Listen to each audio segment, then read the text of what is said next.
Información precisa, completa, veraz, objetiva e independiente. Directo a tu pantalla. Radio Caracas Radio presenta Voz de América. Piedad González es una de los miles de venezolanos afectados por la falla que presenta el sistema de identificación del país, manejado por el SAIME. Ella reside en Buenos Aires con su esposo argentino y viajó a Venezuela para renovar su pasaporte. Tenía previsto regresar el 10 de junio, pero se ha visto obligada a permanecer en Caracas. Yo soy venezolana, pero tenía mi pasaporte vencido. Y como estaba fluyendo normalmente, muy bien, bueno, nos animamos y nos vinimos y muy contentos porque ya por lo menos tengo la reseña. Vamos a cumplir un mes. Una historia similar es la de Samarí Cañizales.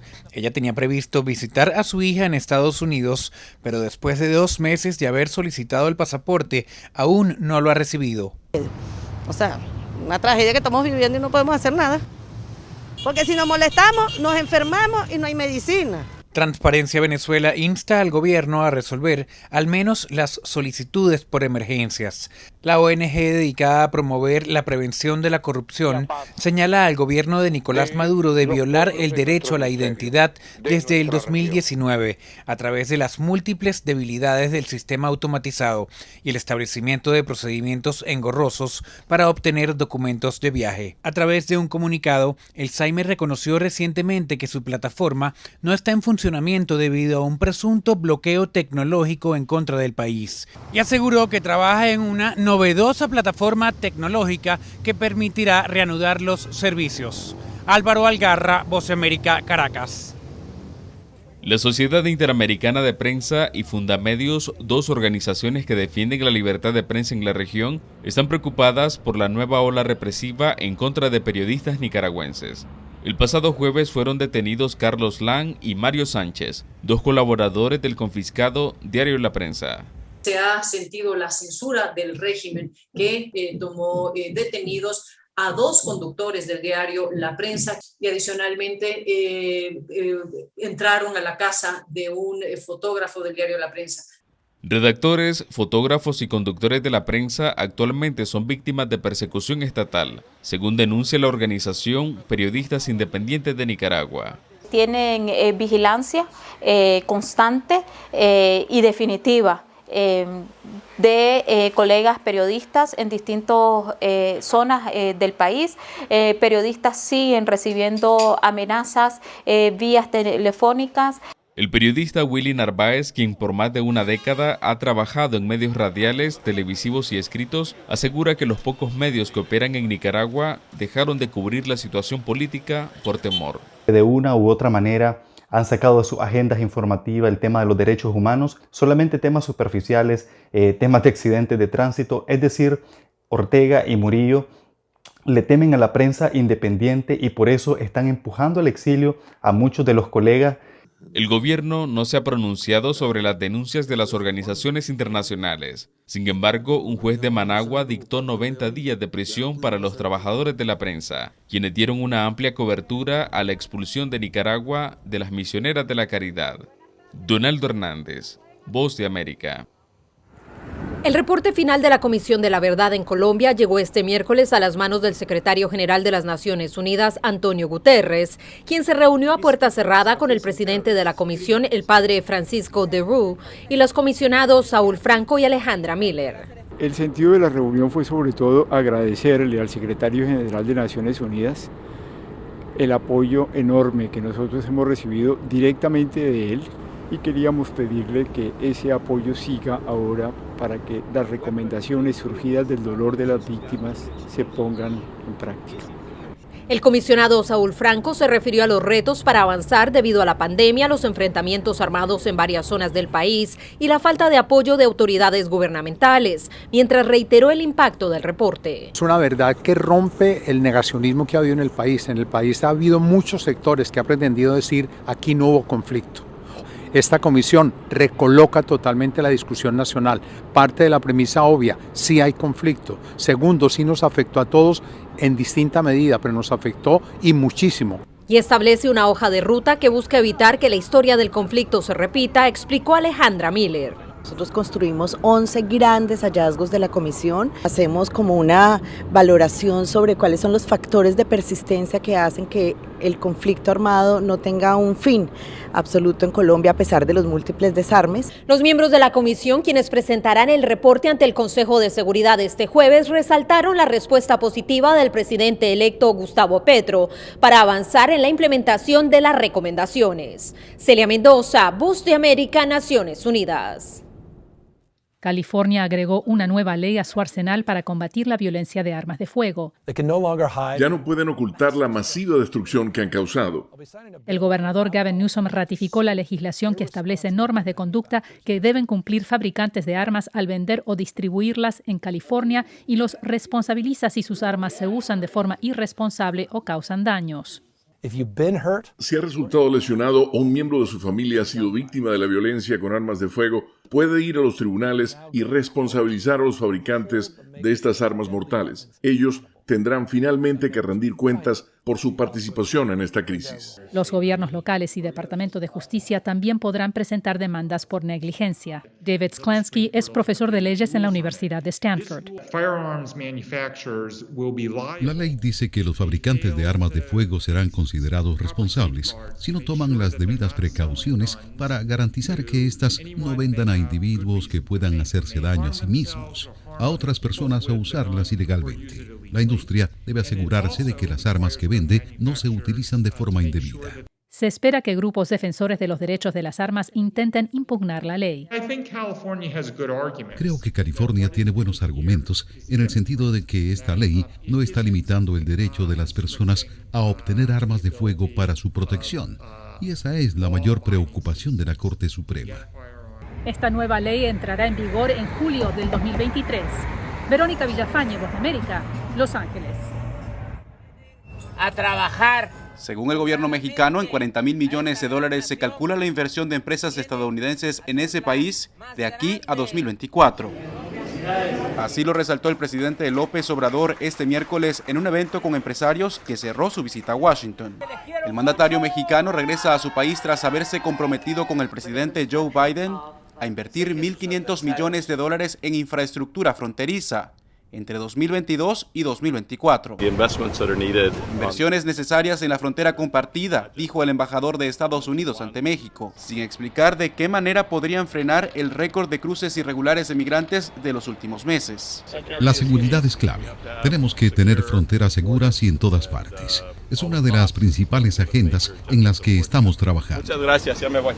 La Casa Blanca, por su parte, sopesa duplicar el número de visas de trabajo temporales para mexicanos y centroamericanos durante este año fiscal, como otra medida para frenar la migración irregular.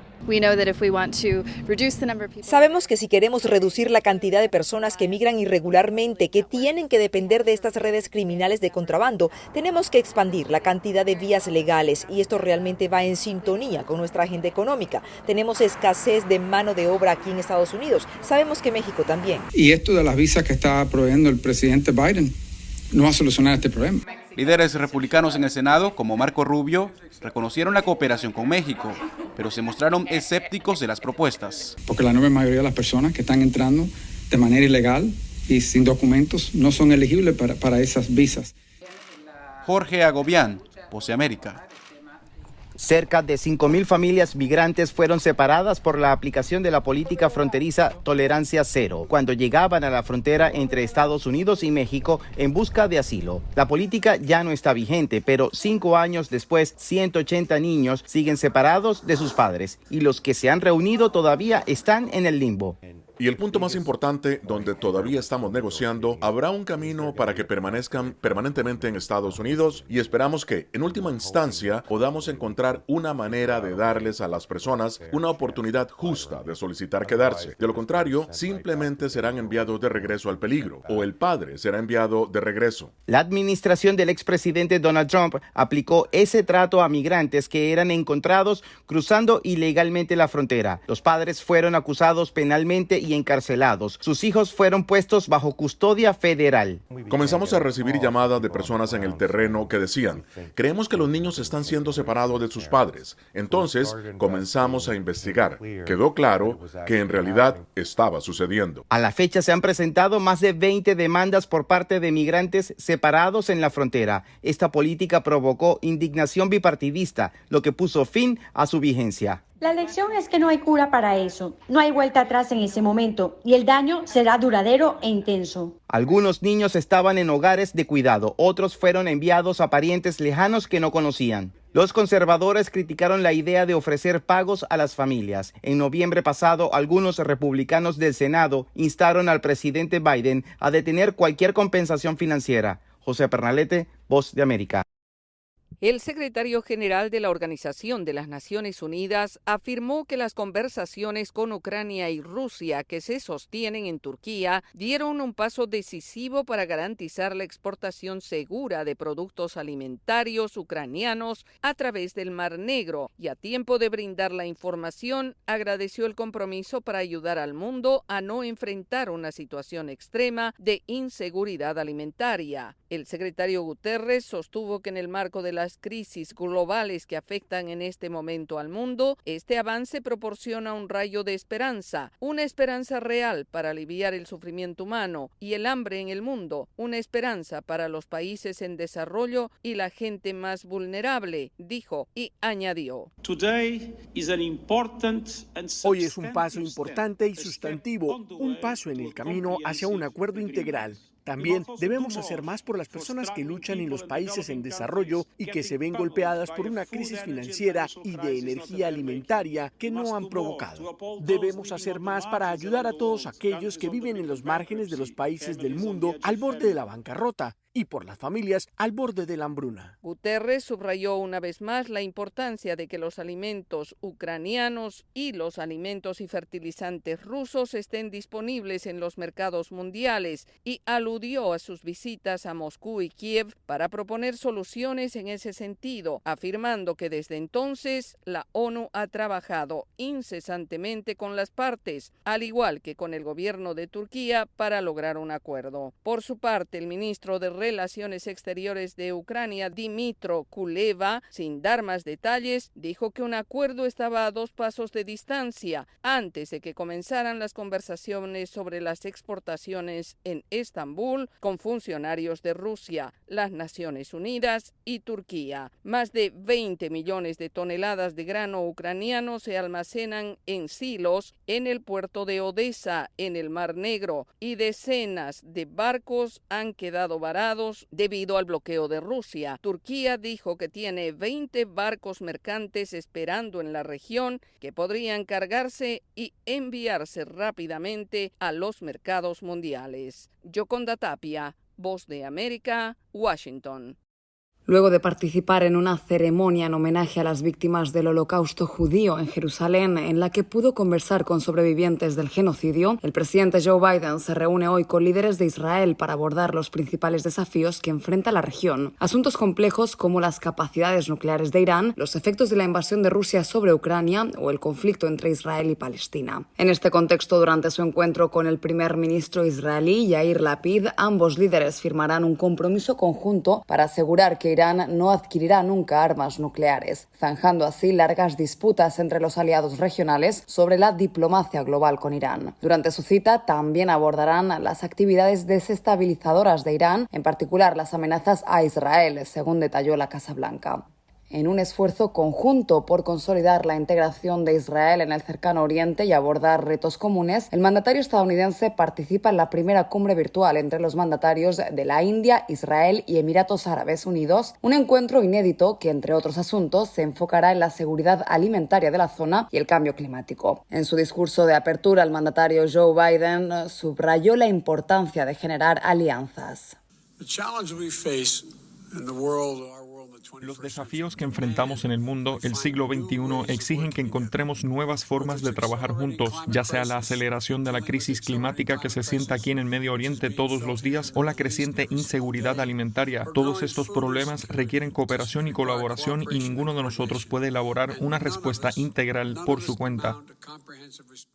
Luego de las conversaciones en Jerusalén y siguiendo con su agenda, el presidente Biden se desplazará el viernes hasta Cisjordania para reunirse con el líder palestino Mahmoud Abbas, al que expresará su apoyo a una resolución pacífica del conflicto palestino-israelí basada en la solución de dos estados, una propuesta que contempla la creación de dos países separados e independientes, el Estado de Israel y el Estado de Palestina. Judith Martín Rodríguez, Voz de América.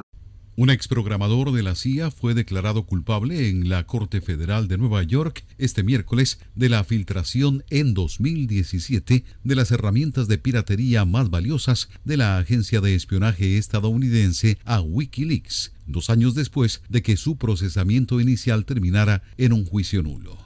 Joshua Schulte, de 33 años, trabajaba para la unidad de piratería de élite de la CIA cuando silenciosamente tomó las herramientas de Vault 7 que utiliza para irrumpir en los sistemas informáticos y tecnológicos objetivo y después de renunciar a su trabajo las envió al grupo de antisecreto. Vault 7 era una colección de malware como virus y troyanos que una vez filtrados estaban disponibles para su uso por grupos de inteligencia extranjeros, hackers y extorsionadores cibernéticos de todo el mundo. Los fiscales dijeron que Schulte era un empleado resentido y filtró los 8.761 documentos para dañar a la agencia, señala AFP. Schulte era consciente de que los daños colaterales de su retribución podrían representar una amenaza extraordinaria para la nación y se hicieron públicos haciéndolos esencialmente inútiles, dijo el fiscal federal Damian Williams en un comunicado después de la condena. La filtración tuvo un efecto devastador en nuestra comunidad de inteligencia al proporcionar información crítica a aquellos que desean hacernos daño, dijo Williams.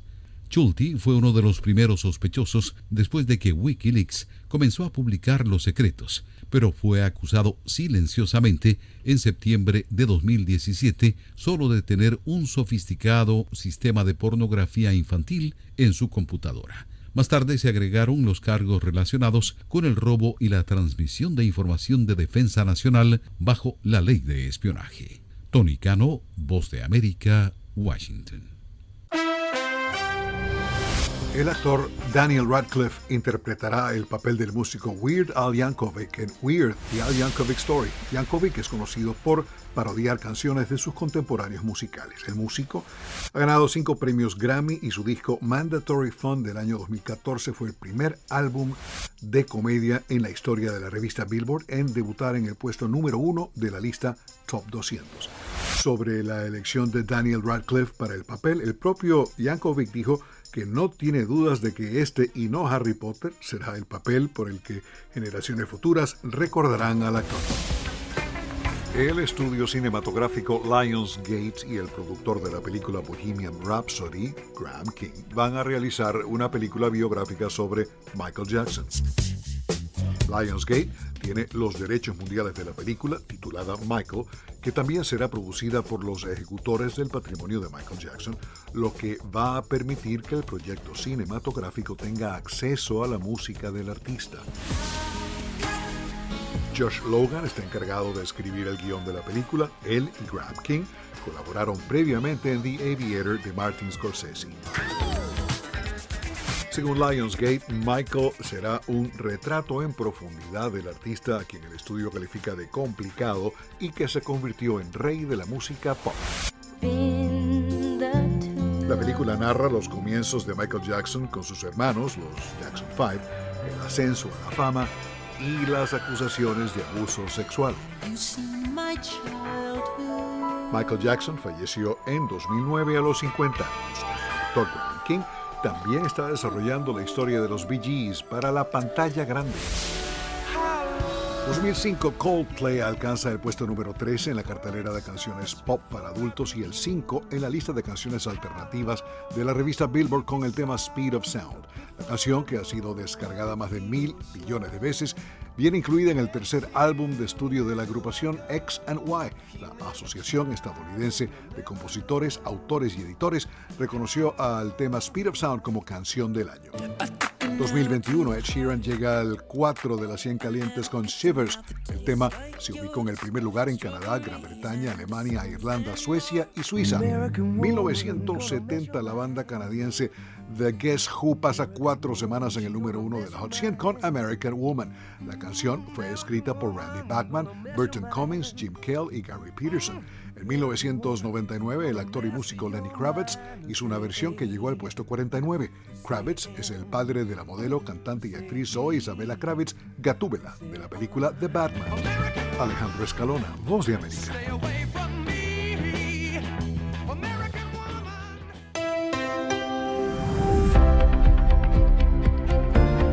Cordiales saludos a nuestra audiencia desde Washington. Soy Yoconda Tapia y hoy en Conversando con la Voz de América abordamos el tema del telescopio James Webb, considerado el más grande, sofisticado y moderno, y que empezó a mandar imágenes extraordinarias de gran calidad y resolución del universo más lejano. Nuestro colega Tony Velchi entrevistó a la doctora Macarena García Marín, científica de calibración del telescopio MIRI de la Agencia Espacial Europea, para entrar en detalles. Tiene un espejo muy grande de 6,5 metros de diámetro, y la combinación de ese espejo, la sensibilidad de los instrumentos y el hecho de observar el infrarrojo permite ver a través de nubes de polvo, permite observar las galaxias y estrellas más antiguas del universo y permite ver objetos más fríos. Y realmente el universo, la edad más o menos es 13.800 millones de años.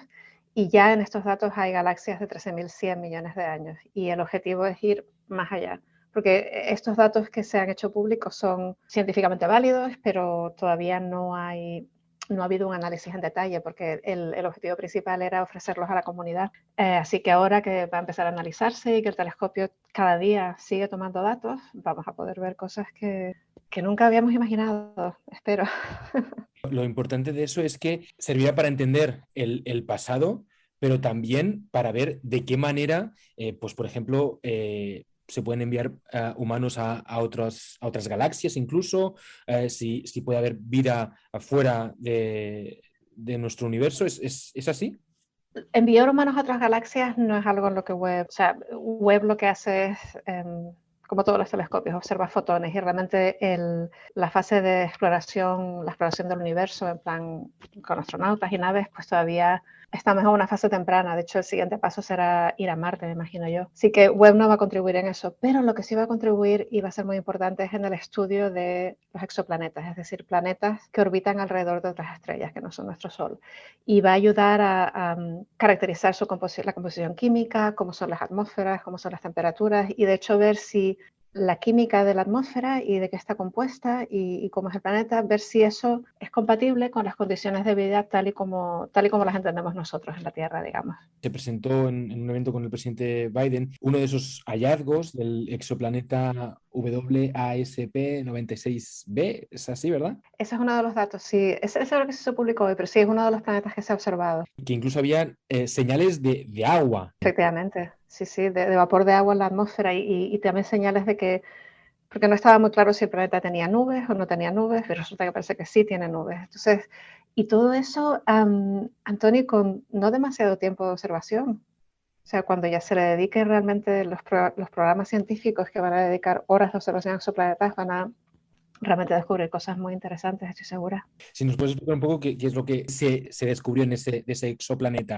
Lo que los datos demuestran, básicamente, son dos cosas. Una, no sé, seguro que has visto los datos, es como una especie de curva con muchos, va subiendo y bajando, y cada una de esas características son características espectrales. Entonces, vamos a empezar por ¿qué es un espectro? Un espectro no es más que un arco iris de la luz que tomas. En el caso de Webb observa en el infrarrojo, que es un rango de la luz que no podemos ver con nuestros ojos, pero que es muy, muy, muy potente, da mucha información. Entonces, con un espectrógrafo lo que haces es que descompones esa luz en sus como haces un arcoíris en el infrarrojo y con ese arcoíris sabes cuáles son las huellas dactilares, todos los identificadores. Entonces, en el caso de este planeta, lo que se ha identificado es que tiene este vapor de agua en su atmósfera. Es un planeta de más o menos el tamaño de Júpiter, un poquito menos de masa, un planeta muy algodonoso, digamos, en la manera en la que su composición,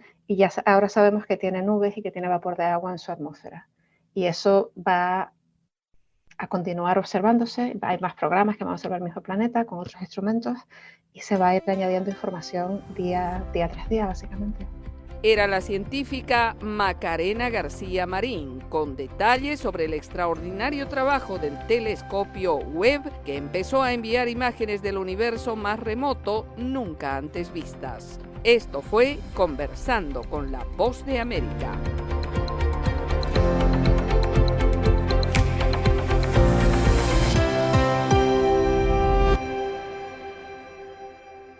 Información precisa, completa, veraz, objetiva e independiente. Directo a tu pantalla.